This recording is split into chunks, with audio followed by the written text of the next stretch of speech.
He was a little boy. He was excited about Christmas and about toys, and I wanted to help other children and other parents have smiles at Christmas, things that we wouldn't be able to see Jordan's. Jordan was 4 years old. Jordan loved cars, fast yellow ones especially. Ask for that or a truck. Everybody knows that Jordan likes cars. Jordan liked the color purple. He was supposed to be starting kindergarten. He loved making friends. He loved hockey. He loved our cat. He was just always happy, and he was a joy. Go that way. Okay, go. Hurry up, go. I can't. Ah. You go. Turn around. Nanny coming and Papa? Yeah, they're getting dressed.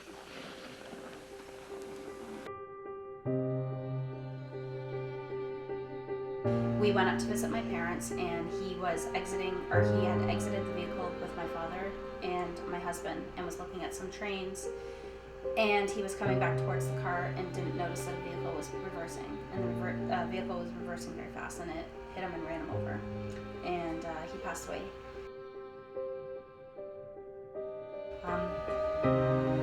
I lost the number one thing in my life. Like, he was my son, he was my pride and joy, he was my perfect little boy, and when he died, a part of me died, and that part will always remain gone forever. A part of my heart is always going to be gone.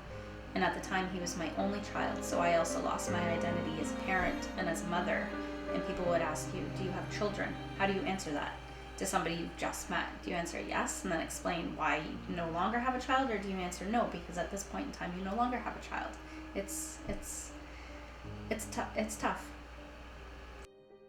I was definitely looked at differently. I was no longer, there's Michelle, whose son passed away. I am now Michelle, whose son passed away.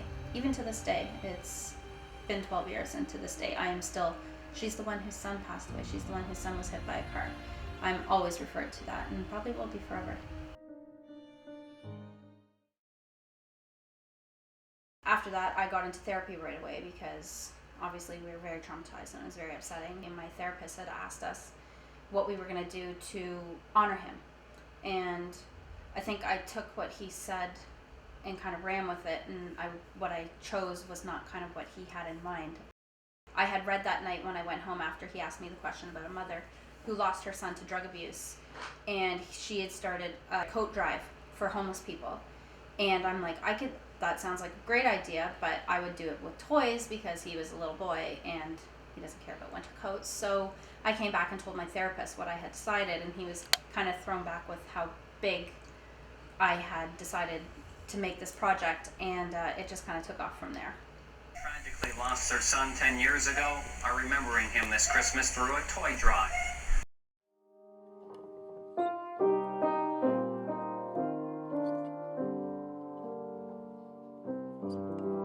My toy drive is different for many different reasons. We don't ask for income verification or income statements from families, so there's no shame involved in it. We don't discriminate based on family size or family age. Some families have older teenagers, which some other toy drives don't cover. We also are available last minute. A lot of these other bigger toy drives have a cutoff date. We usually deliver toys right up until the day before Christmas. So we are good for the parents that hope they can get it together, or they think they will have it, money or donations or toys in place, and we are available right to the end. I get between 5 and 10 volunteers a year. That includes my husband and my children. I do mostly the pickups and drop-offs, a little bit of sorting here and there, and I'm basically Santa. Put stuff in the sleigh and deliver it.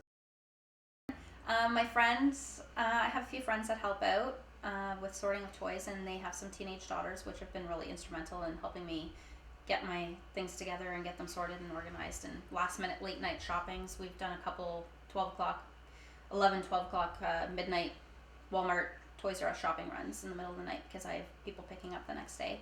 My children, my sister.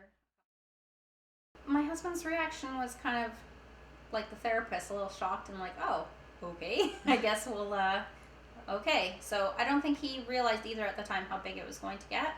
In the beginning, it wasn't very big, so it was kind of exciting, and it was a lot bigger the first year than we were expecting it to be. And he was overwhelmed, but he saw the goodness in it and liked what was happening.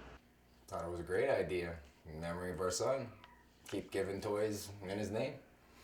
This is the real I one. look at 2 cars. Yeah, 2 fast ones, huh? I got you a yellow. Oh, Santa got you a yellow car. I got looks like 2 on the race.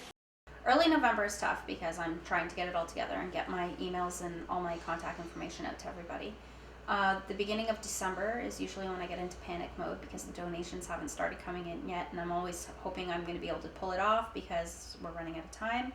And then usually the week before Christmas is incredibly busy. I have donations coming in from Christmas parties. I have donations coming in from people who are doing a Christmas shopping.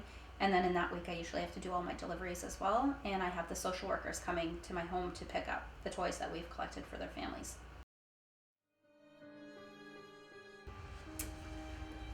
I get emails and letters from the social workers who have dropped off the toys to the parents, because I never know the parents and I never know the children, so I don't ask names. I ask ages and what they're interested in. It's for privacy reasons, I never ask any information.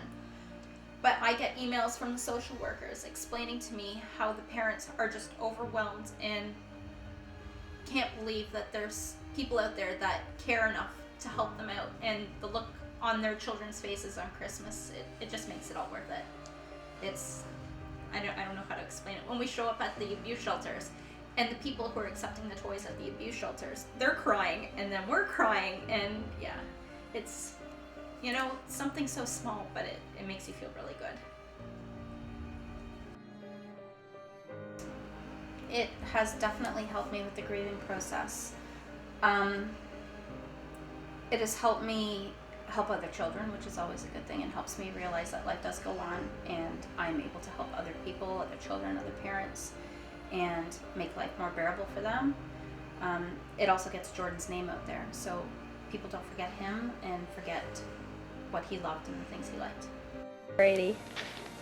Wow, Santa brought you a lot of stuff. Must have been pretty good. Were you a good boy? Baby. Puppy, no. Hey, Don't push her. Santa can bring those back, you know. Puppy, come here. Oh. In the beginning, it was really tricky. To this day, it's still a little tricky, going through the grieving process, because it's a lifelong battle. I really, really am thankful for therapy in the beginning, because one of the things the therapists told us right from the beginning, that everybody deals in grief in a different time and in a different way. Just because somebody is laughing doesn't mean they're not hurting. Just because they're crying doesn't mean they hurt more than you. And that really opened my eyes in the beginning, so that when I saw people, even Kevin, laughing, I wouldn't think, well, why is he not crying? Why is he not hurting? I was never angry with him because I realized he was dealing with it in his own way. I guess I went through my problems all differently than everybody else. I just kind of kept most of it in, so I didn't try to do anything to take my attention away. He was instrumental in the beginning because he's the only one who knew how I felt, because he was his parent as well. So he knew how I felt because our lives were over. You know, they weren't over, but a part of us was over forever. And he was my rock. He was my support. You never get over the accident. It's been 12 years. I still think about it every day. I don't know how to explain it to somebody who's never been in that situation. You watch your whole life end in an instant. You watch your child, your whole reason for breathing, lying there helpless. You never get over it. It gets easier with time, and you learn how to put it in a box, but it never goes away, ever. I think I want the toy drive to pretty much stay close to the same size it is now. I think we have more of an impact in our local community personally than if we were too big and just helping a little bit here and there. I wouldn't mind if it grew a little bit more, but I don't want it to grow too much more than it is. I like the personal aspect of it and the fact that we're able to help more families.